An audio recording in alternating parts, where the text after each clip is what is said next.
Shalom.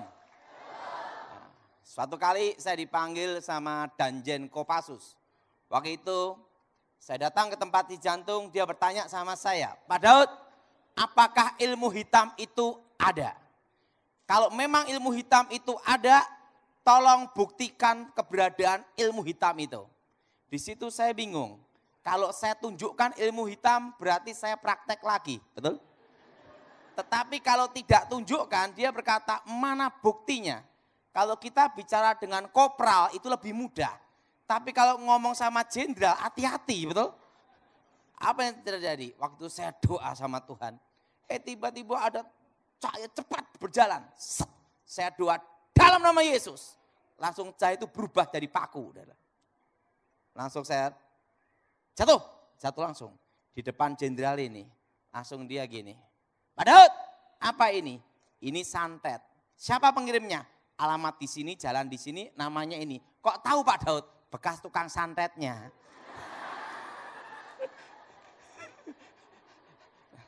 Nah setelah itu dia ngomong, Pak Daud,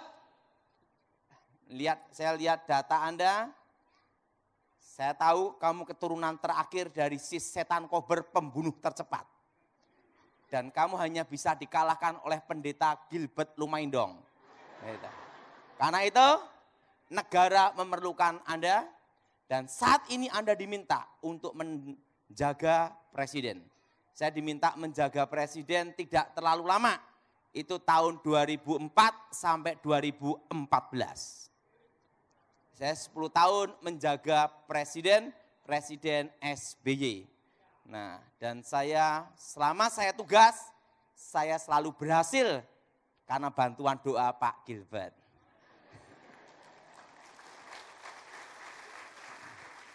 Jadi sebelum presiden tiba, saya bagian untuk menetralisir semua kekuatan hitam. Nah itu 10 tahun dan termasuk penanggulangan teroris. Nah saya kesaksian bagaimana saya bertobat. Kalau orang belum kenal saya, mantan paranormal, dukun sakti. Dikira orangnya kakek berjenggot gondrong. Nggak taunya orangnya kecil tapi keren. Nah saya orang blasteran, papa saya Chinese, mama saya ibunya Jawa, ayahnya Cina. Dari keluarga Jawa inilah, mama punya ibu yaitu nenek saya. Nenek ini punya ibu lagi, yaitu kakek nenek buyut. Keluarga dari kakek nenek buyut inilah kakek nenek guru saya. Kakek saya terkenal dengan tokoh aliran putih namanya Sapuangin. Terkenal dengan ilmu saipi angin pindah tempat. Dan terkenal dengan ilmu kebal aji lembu sekilan, tembak sejengkal. Dan terkenal dengan ilmu menghilang, ting menghilang. Karena dulu sebelum saya bertobat mempelajari ilmu itu, sampai sekarang masih diminta bantuan untuk aparat polisi dan militer di Indonesia. Kakek saya tokoh aliran putih, nenek saya tokoh aliran hitam. Nah, lahirlah saya abu-abu. Nah, nenek saya terkenal dengan ilmu santetnya namanya setan kober, kobaran api setan, yaitu penyetop jantung.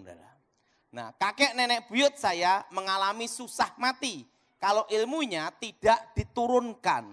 Dan yang bisa menurunkan ilmunya adalah seseorang yang memiliki hari kelahiran weton stupaing. Dalam angka Jawa itu 99. Nah, di antara 5 bersaudara, saya anak nomor 2 lahir di weton stupaing 99, 18. Karena itulah sejak usia 9 tahun, saya dididik dan dilatih untuk menjadi seorang dukun. Usia 9 tahun pertama kali saya belajar adalah aji tapak banyu, ilmu mengambang di atas air. Gara-gara punya ilmu itu sampai sekarang tidak bisa renang. Nah, disitulah saya diajar ilmu santet. Ilmu santet, ilmu membunuh tanpa jejak. Ilmu kebal, ilmu menghilang. Disitulah umur 10-11 tahun saya dibekali 100 macam pusaka. Keris, tombak, pedang, dan 6 pusaka kebal. Mustika 5, lulang kebelandoh, kitab Istanbul, kul buntet, badar besi. anti tembak, anti bacok, anti cukur. Ya. Jadi rambut itu tidak bisa dipotong. Nah waktu itu saya ditanam jarum emas dan jarum tembaga untuk menguasai ilmu besi kuning. Disitulah guru saya berkata, senjata logam apapun tidak bisa tertembus tubuh kamu. Nah hari pertama saya dipasang susuk seluruh badan, guru saya lupa kalau saya belum disunat. Nah waktu itu dia berkata gini, udah ini kan baru 1 hari, baru masuk seluruh tubuhnya ilmu besi kuning. Nah udahlah siapa tahu masih bisa disunat. Akhirnya dibawa ke tukang sunat.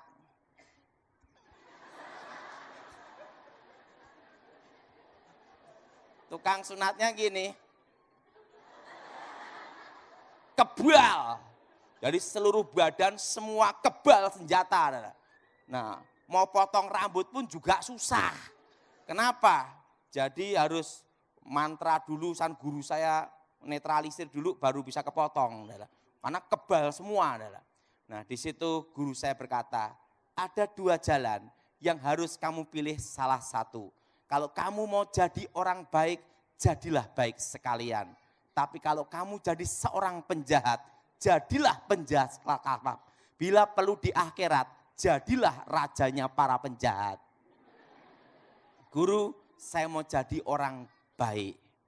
Nah setelah itu lulus SD, saya dibekali Aji Sirep Begonondo, ilmu sirep di atas hipnotis. Kalau mantra itu diucapkan, satu kampung tidur semua. Ilmu untuk ngerampok. Nah, kelas 2 SMP guru saya berkata sama saya, tinggal 1 langkah lagi kamu menguasai ilmu terakhir, ilmu pamengkang jagat, yaitu ilmu membelah dunia. Tapi ilmu ini memiliki rahasia titik kelemahan. Seumur hidup kamu, kamu tidak boleh menikah, jatuh cinta tidak boleh, berhubungan dengan wanita tidak boleh. Itu yang susah. Hidup dalam mati, mati di dalam hidup. Walaupun kamu menguasai banyak mantra kekuatan ajian. Karena saya kan sejak kecil punya ilmu menghilang. Selama saya belum bertobat tidak pernah bayar bis dan angkot. Setelah tobat baru bayar. Nah, tanggung tinggal 1 langkah lagi. Ya, demi menguasai ilmu terakhir, saya lakukan semuanya. Setelah menguasai ilmu terakhir, guru saya berkata sama saya, dengan menguasai ilmu terakhir, berarti sudah waktunya kita berpisah. Aku akan mati kira-kira 2:30. Sebelum aku mati, aku tahu apa yang akan terjadi. Nanti kira-kira usia 18 tahun, kamu akan melihat suatu cahaya terang. Dan usia 19 tahun, kamu akan ketemu seorang raja yang datang dan muncul dari timur. Yang dalam ramalan Jawa disebut Notonegoro. Dan kalau kamu ketemu dia, itulah jalan terang. Kakek, bagaimana saya tahu tentang jalan terang? Karena kakek saya itu bukan orang Kristen, semua agama ikut. Nah, tidak punya agama. Nah waktu itu kakek saya ngomong gini, nanti sang takdir menuntun jalan takdir kamu. Karena kamu yang ditakdirkan untuk ketemu dia. Aku akan mati 2:30. Waktu aku hidup tidak pernah bikin susah anak cucu, demikian nanti waktu aku mati. Sebelum aku mati, tak tinggali rezeki. Besok Rebu malam Kemis, keluar nomor SD, buntutnya 50. Dan ingat untuk beli peti matiku. Nah, dikasih uang, suruh beli nomor, besok keluar peti matinya dia siapin sendiri. Nah 2:30 keluarga dipanggil, semedi meninggal tanpa sakit. Setelah kakek saya meninggal, saya kehilangan arah. Usia masih remaja, dibekali kekuatan sehebat itu, saudara. Itu kan panas, mau nyoba terus, saudara. Katanya ada dukun sakti, langsung saya datengin. Saya tunjukkan Aji Panglimunan ilmu menghilang, ting menghilang. Dukunnya bingung, menghilang di mana anak ini? Malah dukunnya jadi murid saya. Nah, saya kalahkan dukun-dukun berbagai aliran di Pulau Jawa, saudara. Nah, saya lewati pertarungan demi pertarungan sejak usia 15 tahun. Saudara. Saya bertarung terus. Nah, usia 18 tahun, saya diajak kakak saya. Ton, ada KKR-nya Gilbert Lumoindong. Ceweknya sip-sip. Saya ngomong sama kakak saya, tidak bisa. Karena rahasia titik kelemahan saya terletak di wanita. Langsung kakak saya ngomong, yang cari cewek bukan kamu, tapi saya. Kamu cukup gunakan aji jaran goyang.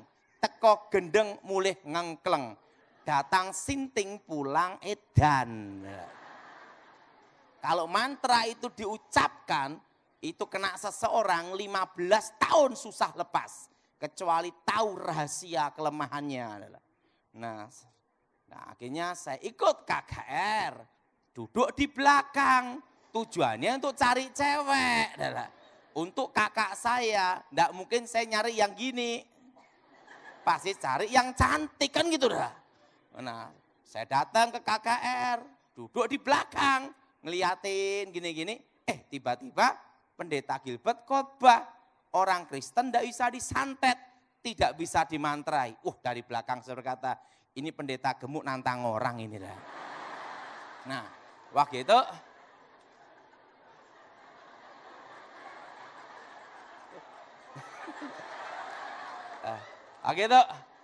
saya baca mantra setan kober. Supaya pendeta itu pingsan di mimbar, muntah darah, jemaat bubar. Saya santet. Tiba-tiba Pak Gilbert ngomong, haleluya, ilmu saya kabur. Nah itu sampai 2 kali. Nah waktu itu yang terlibat dukun-dukun yang megang kuasa gelap, dukun jimat-jimat maju ke depan Artakol. Nah saya itu kan tidak bisa bahasa Inggris. Saya kira Artakol itu tempat adu ilmu. Nah karena itu dari belakang saya maju ke depan. Tujuannya untuk bertarung. Nah enggak taunya Artakol itu maju didoakan. Nah ini saya singkat aja. Nah setelah itu saya sama pendeta-pendeta, waduh omongin tentang Yesus gini. Wah didoain lah gitu macam. Nah setelah itu saya singkat aja. Saya itu tahun 92 Pak Gilbert ya. Tahun 92 berhadapan sama Pak Gilbert. Saya kalah gila 1 tahun. Nah jadi berhadapan muka dengan muka gini. Saya kalah gila 1 tahun. 1 tahun itu saya hilang ingatan. Nah itu tentang hilang ingatan saya itu yang tahu Ibu Renda. Nah saya 1 tahun hilang ingatan. Didoain pendeta-pendeta, bukannya tambah sembuh, tambah gila. Nah, itu tepat tahun 92 sampai tahun 93, tiba-tiba datang cahaya terang, masuk kepala saya, sembuh seketika, dan terdengar suara, akulah Alfa, akulah Omega, akulah yang awal, akulah yang akhir, akulah aku, YHWH, Yahweh. Nah, jadi pertama kali saya mendengar nama Allah itu Yahweh. YHWH, nama keramatnya Tuhan. Nah, setelah itu akulah aku, YHWH. Aku telah mati, bangkit, hidup kembali.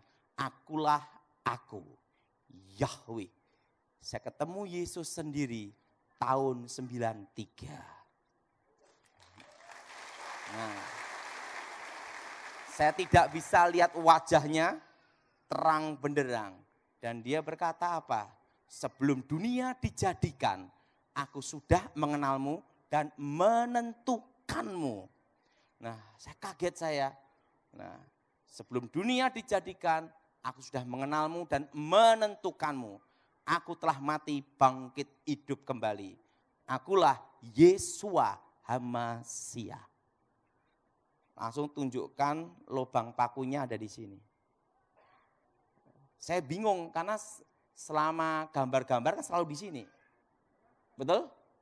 Betul? Tapi pada waktu dia ketemu saya, dia tunjukkan gini di sini.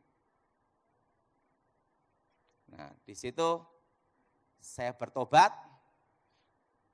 Maukah engkau percaya padaku? Ada satu kekuatan aneh yang bikin saya ngomong, aku percaya gitu dah. Langsung ilmu saya hilang dah. Nah, saya singkat aja, setelah itu Tuhan Yesus gini, langsung gini, hilang dah. Nah, di situ saya bertobat, dikirimlah saya ke sekolah Alkitab. Saya sekolah Alkitab di gereja Sidang Jemaat Allah, lulus tahun 96, ranking 4. Murid tinggal 4. Itu kesaksian saya. Dan besok kita akan bahas tentang cara mengalahkan ilmu hitam. Boleh enggak saya tambah sebentar Pak Gilbert? Tahu enggak saudara, Pontianak ini saya memiliki kesan tersendiri dalam hidup saya.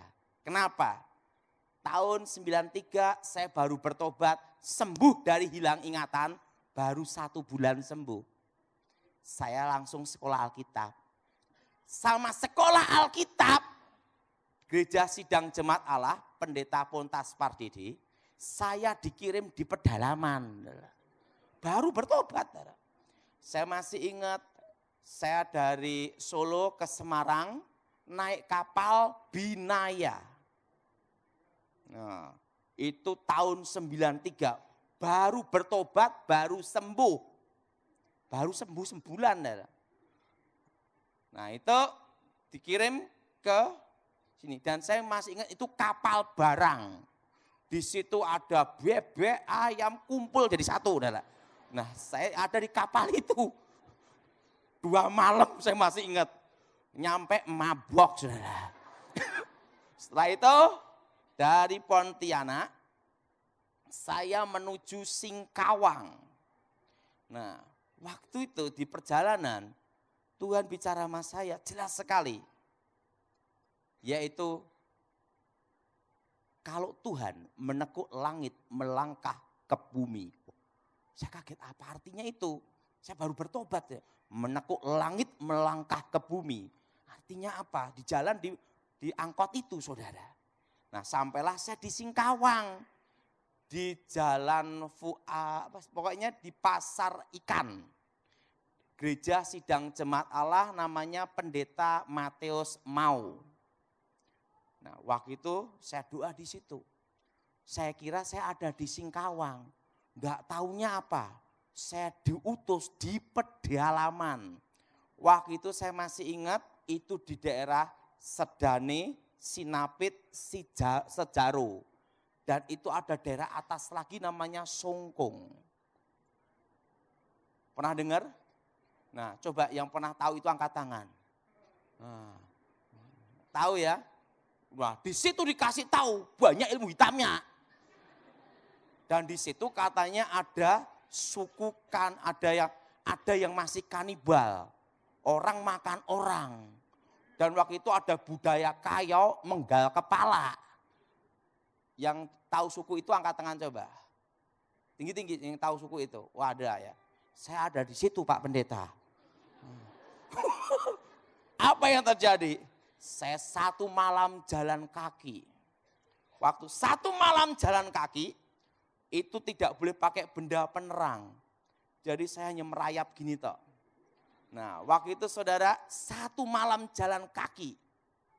Bayangin, baru 1 bulan bertobat, 1 bulan sembuh. Bayangin. Langsung ke tempat itu. Dan tiba-tiba ada suara lagi, aku melatih engkau berperang. Nah, di situ saudara, saya masuklah ke satu pedalaman. Saya masih ingat saudara, udah hidup susah, dikirimin mando terbang. Tiba-tiba ada mando terbang, peng peng peng peng peng peng peng peng peng di pedalaman itu, saudara. Saya doa dalam nama Yesus, mando itu jatuh, saudara. Tiba-tiba datang anak muda. Gimana ilmu daya? Saya ngomong sama dia, itu ilmu saya waktu saya SD. Emang saya SD mainnya gitu semua. Nah, emang saya baru bertobat, saudara. Diceritakanlah sama kepala suku, sama kepala adatnya. Besoknya dikirim lagi. Itu guci-guci terbang semua, saudara. Wah, langsung saya doa dalam nama Yesus, jatuh semua. Datang anak muda itu lagi. Gimana ilmu Dayak? Itu ilmu saya waktu SMP. Wah, memang saya mainannya sejak kecil itu, saudara. Nah, baru bertobat, saudara. Nah, hari Minggu saya masih ingat, itu ada tempat kebaktian kecil gitu, saudara. Itu enggak ada jemaatnya. Jadi yang mimpin pujian saya, yang khotbah saya, yang ngedekal saya, semua saya. Dan jemaatnya hanya satu orang. Jadi kolektornya berapa? Tahu. Dan apa yang terjadi? Enggak ada jemaatnya waktu itu. Wong itu tempatnya terpencil gitu, rumahnya di atas pohon. Ini yang gini, tiba-tiba kok banyak kerumunan, banyak gitu. Nah, mangkok merah berjalan. Jalan. Nah, kok datang banyak orang kampung. Gitu. Nah, saya kan enggak tahu, tak kira kebaktian. Nah, masuklah di tempat kebaktian. Wah, dalam hati saya, wah penuh tempatnya. Lah kenapa? Nah, jemaatnya satu orang toh. Nah, kepala suku, kepala adat memandang saya gini. Dia ngejak saya bertarung. Lah saya baru bertobat. Ya saya layanin. Saya dia tatap mata saya tatap mata dia. Tatap-tatapan gini terus. Saya doa dalam nama Yesus. Kepala suku, kepala adat langsung jatuh, roboh. Saya masih ingat tuh satu kampung gini semua. Kampung. Itu tahun 93. Itu Pak Matius mau gereja sidang jemaat Allah tahu saat itu. Yang nerobos pedalaman mendekati Sungkung. Itu saya tahun 93. Makanya begitu menginjakkan kaki ini kembali saya ingat itu. Dan apa yang terjadi? Itu baptis setiap hari, capek itu saudara. Setiap hari. Itu jadi saya nerobos itu tahun 93. Nah, saya berharap tempat pedalaman itu saya akan datang kembali. Saya mau lihat wujudnya sekarang gimana. Itu daerah ini, mungkin saudara yang ini belum tahu daerah situ ya. Itu jadi tuh dari Sanggoledo, itu masih jalan kaki. Satu malam. Dan puji Tuhan, jadi bayangin baru bertobat langsung dikirim ke sana. Dan itu semua adalah anugerah Tuhan.